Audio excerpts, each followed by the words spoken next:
Assalamualaikum waalaikumsalam warahmatullah. Ustaz, bagaimana sikap makmum mengenai kunut subuh jika imam melakukannya? Karena ustaz-ustaz lain yang bermanhaj salaf, mereka menganjurkan agar makmum tetap mengangkat tangan dengan berdalil lewat perkataan Imam Ahmad mengenai sikap makmum. Kunut subuh, tanyakan kepada ustaz itu, kunut subuh bid'ah atau sunnah? Itu pertama. Kalau sunnah menurut mereka ahli kunut. Itu. Kita harus tahu dulu, menurut antum kunut subuh itu sunnah atau bid'ah? Kalau jawabannya sunnah, halas, berbeda antara kita dengan mereka. Kita mengatakan kunut subuh itu bid'ah. Jika mereka mengatakan tidak ada ulama yang membid'ahkan, apa jawaban kita? Apa jawabannya? Enggak, apa jawabannya? Jawaban pertama, ketuanya ulama telah membid'ahkannya. Siapa? Sahabat. Ya bunayya, hai anakku, itu muhdatsah. Hai anakku, itu bid'ah. Kalau Syafi'i, Malik, Ahmad, Abu Hanifah dan lain-lain ulama tidak membid'ahkannya, misalnya, maka ada sahabat yang membid'ahkannya. Cukup bagi kita sahabat. Tentu lebih mulia sahabat dari mulia sahabat, langsung mengatakan bid'ah. Ya. Nah, kalau jawabannya bid'ah atau jawabannya tidak sunnah, tegaskan apa yang Ustadz maksudkan dengan tidak sunnah. Jawabannya itu datang salaf mari itu Ustadz. Karena mereka dibina atas dasar taklid, maka dia cari jalan ke sono, nengok sana, nengok sini, nengok sana. Maksudnya cari ilmu. Kan suka begitu, jangan bilang bid'ah, tidak sunnah saja. Tanya, apa yang dimaksud dengan tidak sunnah? Dan yang menjadi lawan tidak sunnah itu apa?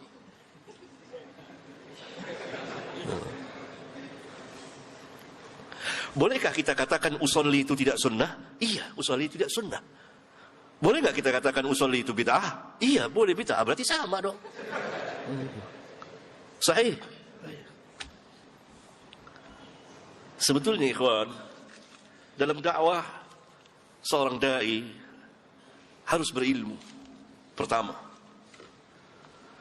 dan harus yakin dengan ilmunya, dan betul-betul membahas ilmiah, pembahasan ilmiah, dan harus memiliki syaja'ah, keberanian. Yang bid'ah nggak jadi masalah, yang sunnah. Nah, kalau itu bid'ah, tanya, bolehkah kita mengerjakan bid'ah dalam sholat? Diperintahkah kita mengerjakan bid'ah dalam sholat? Boleh nggak?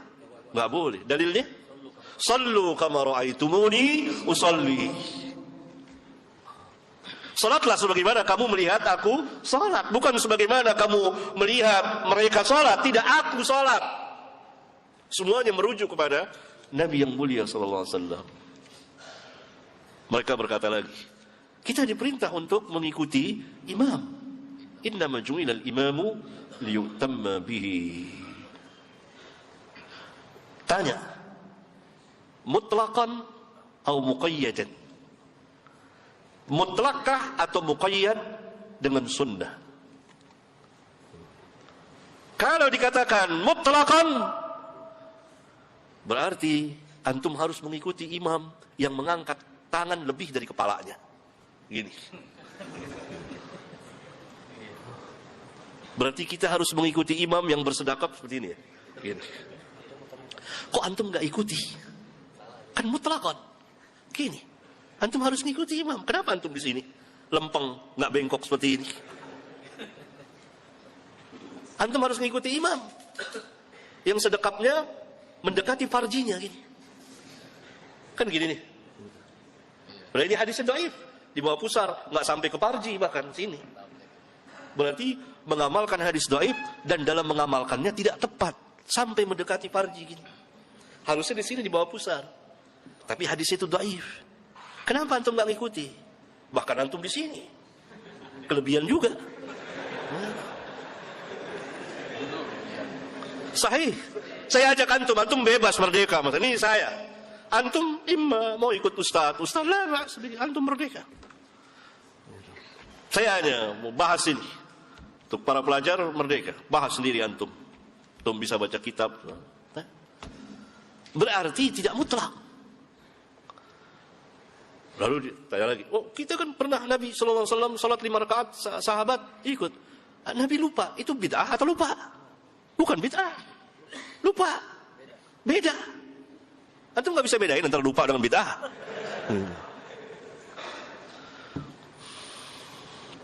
Paham ya? Itu sekilas. Ada banyak lagi. Ya.